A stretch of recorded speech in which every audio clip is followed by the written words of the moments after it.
Hello friends, आज मैं आपको बताऊंगा गाय भैंस में दूध की मात्रा डबल करने का फार्मूला या गाय भैंस में दूध की मात्रा बढ़ाने के लिए घरेलू नुस्खा। उसके साथ कुछ इस तरह का एक पाउडर ऐड करके आप उस पशु में दूध की मात्रा डबल कर सकते हैं। कहने का मतलब है कि दूध की मात्रा बढ़ा सकते हैं। बहुत इस तरह के कमेंट्स आते हैं कि सर हमारी जो गाय भैंस हैं, ताज़ा ब्याई गाय भैंस हैं, उसमें जो पीक पर आनी चाहिए दूध की वह पीक पर नहीं आ रही है, जितनी दूध की मात्रा हमें लेनी चाहिए उतना हमें उनसे दूध नहीं मिल पा रहा है। तो उस स्थिति में आपको क्या देना चाहिए, कितनी डोज देनी चाहिए, कैसे देना चाहिए, पूरी डिटेल से आज की वीडियो के अंदर आपको बताया जाएगा स्टेप बाय स्टेप। वीडियो लंबी हो सकती है, स्किप करके मत देखना, पूरा देखना। यदि पूरा देखेंगे पूरा प्रॉपर नॉलेज मिल जाएगा। बहुत इस तरह कमेंट्स करते हैं कि सर आप जल्दी बोलते हैं, इसलिए कोशिश कराऊंगी थोड़ी जल्दी न बोल करके आराम से आपको बताया जाए। देखो, जब भी यदि आपके पशु में दूध की मात्रा डाउन हो जाती है, किसी भी वेदर में हो, चाहे आप गर्मी में हो पशु आपका, चाहे बारिश में हो, चाहे आपका पशु सर्दी में हो, उस स्थिति में यदि पशु में दूध की मात्रा यदि डाउन हो जाती है तो आपको क्या करना चाहिए, क्या देना चाहिए। यदि आप स्टेप बाय स्टेप ये देंगे तभी आप अपने पशुओं में दूध की मात्रा बढ़ा सकते हैं। सबसे पहले तो ये बताना चाहता हूँ कि जो पशुपालक हैं, यदि ताज़ा ब्याई गाय भैंस है तो उसकी आप 15 दिन से लेकर के 20-25 दिन के बीच में आप उसकी डीवर्मिंग यानी पेट के कीड़े मारने की दवा आप अपनी गाय भैंस को ज़रूर दे देनी चाहिए। इस बात का आपको ज़रूर ध्यान रखना है। First step deworming. जब तक आप डीवर्मिंग नहीं करा पाएंगे तब तक आप चाहे कितने घरेलू नुस्खा अपनाएं, चाहे आप कितनी दवा दें, आपको इतना रिजल्ट मिलने वाला नहीं है। यदि आपने 1 से 1.5 महीने पहले भी यदि डीवर्मिंग कराई है तो कोई देने की आवश्यकता नहीं है। एक बार डीवर्मिंग कराने के बाद में 90 दिन बाद में ही आपको उसको पशुओं को डीवर्मिंग यानी पेट के कीड़े मारने की दवा देनी है। तो आपको ये स्टेप करनी है। और यदि आप अपने पशुओं को क्या करना है, जो भी यदि आप अपने पशुओं को चारा दे रहे हैं वह अच्छा देना चाहिए। देखो, चारे की बहुत ज़्यादा ज़रूरत होती है। यदि आप अपने पशुओं को चारा संतुलित चारा दें, अच्छा हरा चारा दें। यदि हरा चारा भी नहीं मिल पा रहा है तो जिस एरिया में सूखा चारा मिल रहा है उस चारे में कभी भी फफूंद लगा हुआ चारा नहीं होना चाहिए। इस बात का आपको ध्यान रखना है। फफूंद लगा हुआ चारा यदि आप अपने पशुओं को देंगे तो उस पशु में दूध की मात्रा आप बिल्कुल भी नहीं बढ़ा पाएंगे। तो सबसे बड़ी दिक्कत क्या होती है कि पशु को चारा सही नहीं मिल पाता है, या चारा कई दिनों से पड़ा हुआ है, उसमें फफूंद लगी हुई है, फफूंद फंगस लगा हुआ है। तो उस स्थिति में पशु को यदि आप उसे खिलाते हैं तो आपको पशु में दूध की मात्रा नहीं बढ़ पाती है। इसलिए यदि चारा अच्छा होना चाहिए, स्वच्छ होना चाहिए, संतुलित होना चाहिए। यदि फफूंद लगा हुआ यदि चारा है तो उसमें इस तरह के टॉक्स ब्लेंडर जो पाउडर आते हैं वह साथ में ऐड कर लेने चाहिए, ताकि पशुओं में किसी भी तरह की कोई दिक्कत रहेगा, टॉक्सिटी पशुओं के रुमन में न बने। इस बात का ज़रूर ध्यान रखें। अच्छा चारा है तो कोई दिक्कत नहीं है, वरना यदि आपको ज़रूर देना होगा। अब इनके साथ साथ आपको करना क्या है, आपको करना यह है कि आप 250 ग्राम से लेकर के 500 ग्राम गेहूं का दलिया। देखो, गेहूं का दलिया देना बहुत ज़्यादा ज़रूरी है। इस स्थिति में दूध बढ़ाना है।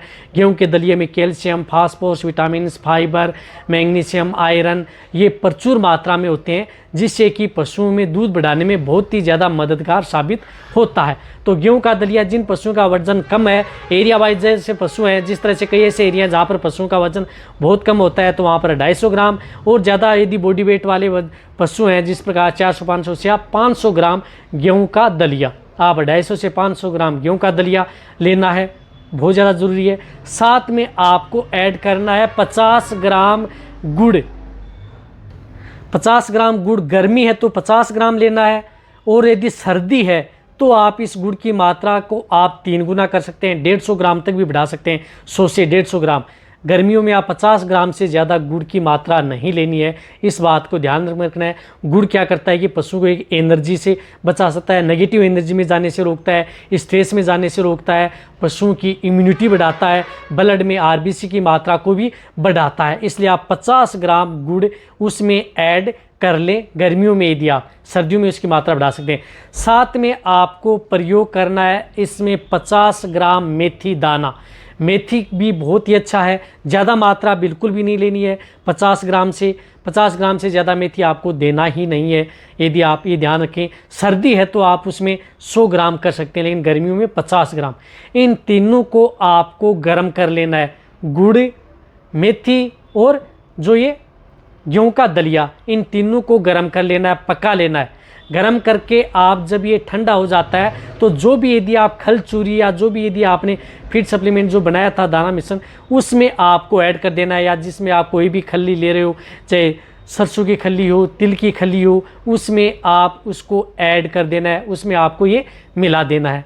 उसमें मिला करके आप इसमें ऐड करना है 25 ग्राम से लेकर के 30 ग्राम जीरा। जीरा जो रसोई में हम प्रयोग करते हैं उस जीरे का आप प्रयोग कर सकते हैं, उसको आप भून करके भी प्रयोग कर सकते हैं, या वैसे भी आप उसको मिक्सी में बारीक करके भी प्रयोग कर सकते हैं। तो जीरा आपको उसमें ऐड करना है ऊपर से, और साथ साथ में जीरे के साथ आपको उसमें अजवाइन का भी प्रयोग करना है। अजवाइन कितनी लेनी है आप? अजवाइन 25 ग्राम से लेकर के 50 ग्राम पर डे के हिसाब से आपको उस पशु को अजवाइन भी उसमें ऐड करनी है। ये सब ऐड करने हैं। ये कंटिन्यूटी आप उस पशु को तब तक देना है तब तक जब तक यदि आपका पशु हीट में नहीं आ जाता है। यदि पशु हीट में आ जाता है तो आपको ये जो मैंने बताए हैं गुड़ दलिया ये सब के सब आपको हटा देने। ये सिर्फ जब तक यदि पशु हीट में आता है तब तक आप उस पशु में दूध की मात्रा को बढ़ा सकते हैं। उसके बाद में आप अपने पशु में उसमें आप मिनरल मिक्सर ऐड करना है। जो बताया इसमें आप मिनरल मिक्सर भी ऐड कर लें। कितना? 50 ग्राम आप मिनरल मिक्सर ऐड करें, बहुत अच्छा रिजल्ट मिलेगा। मिनरल मिक्सर 50 ग्राम से आपको ज़्यादा नहीं देना है एक साथ। ये एक ही समय की खुराक है। जिनका जो शरीर से हष्ट पुष्ट हैं उनको आप दिन में 2 बार दें, या जिन पशुओं का बॉडी वेट कम है तो उससे आप दिन में एक ही डोज, सिर्फ दिन में एक बार डोज, या दिन सुबह दें या रात को दें। एक डोज आपको अपने पशुओं में बांट में मिला करके कंटिन्यूटी देते रहें। पशु प्रेग्नेंट हो जाता है तो उस स्थिति में आपको जो मेथी दाना है, गुड़ है, वह हटा देना है, अजवाइन हटा देनी है, और जो धनिया जो जीरा है वह भी हटा देना है। दलिया है वो तो आप प्रयोग बाद में भी कर सकते हैं। इस बात से ध्यान रखेंगे तो आप अपने पशुओं में दूध की मात्रा आसानी से बढ़ा सकते हैं। कोई भी दिक्कत पशु में नहीं है। लेकिन आपको साथ में मिनरल्स, अच्छे ब्रांड का मिनरल मिक्सर पाउडर पशु को कंटिन्यू देना है। साथ में आपको आयोडीन युक्त नमक उसको भी ऐड करना है। जो आयोडीन युक्त नमक आता है जिस प्रकार से, वह भी आपको 2 से 5 ग्राम उसमें ऐड करके पशु को खिला देना है। इस तरह से आप अपने पशु में दूध की मात्रा बढ़ा सकते हैं। पशु में होने वाली अन्य तरह की जो बीमारियां हैं उनसे भी बचा सकते हैं। पशुओं का डाइजेशन भी बना रहे। साथ में यदि आप उसमें सोडियम बाइकार्बोनेट मीठा सोडा मिलाना चाहते हैं तो भी आप 20 से 25 ग्राम मीठा सोडा भी ऐड कर सकते हैं यदि आपको बेटर रिजल्ट लेना है, ताकि पशु में रूमन बफर मिलेगा तो किसी भी तरह की कोई दिक्कत पशु में देखने को नहीं मिलेगी। वह भी आप कंटिन्यूटी यदि दे रहे हैं तो 20 ग्राम से ज़्यादा न दें। लंबे समय तक आप दे सकते हैं यदि आप प्रयोग कर रहे हैं तो, जिस प्रकार से 1 महीना प्रयोग कर रहे हैं, 2 महीना प्रयोग कर रहे हैं, इस तरह का तो आप प्रयोग करवा सकते हैं। तो वीडियो जितना हो सकता है पशुपालक वेटरनरी असिस्टेंट है उनके साथ शेयर करें। से वीडियो देखते रहें। थैंक्स, धन्यवाद।